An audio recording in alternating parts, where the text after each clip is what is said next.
বাম আমলে প্রাথমিকের নিয়োগ প্রক্রিয়ায় প্রায় 400 জনকে চাকরি দেওয়ার নির্দেশ দিল কলকাতা হাইকোর্ট। মঙ্গলবার বিচারপতি রাজশেখর মান্থা নির্দেশ দিয়েছেন, চলতি বছরের মার্চ মাস পর্যন্ত ওই নিয়োগ প্রক্রিয়াকে চ্যালেঞ্জ করে যত মামলা দায়ের হয়েছে সকলকে চাকরি দিতে হবে। 3 মাসের মধ্যে মামলাকারীদের সকলকে চাকরি দেওয়ার নির্দেশও দিয়েছেন তিনি। হাওড়ার জেলা স্কুল পরিদর্শককে ওই চাকরি দেওয়ার নির্দেশ দেওয়া হয়েছে।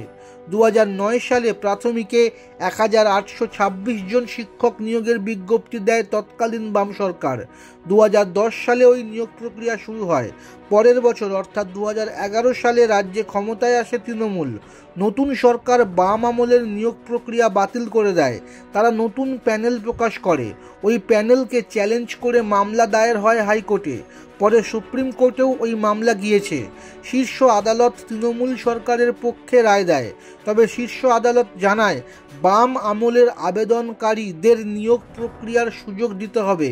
নতুন কোনো চাকরি প্রার্থীর আবেদন গণ্য হবে না ওই প্যানেলের ক্ষেত্রে। আদালতের নির্দেশের পরে ওই প্যানেল নিয়েই 2014 সালে আবার নিয়োগ প্রক্রিয়া শুরু হয় রাজ্যে।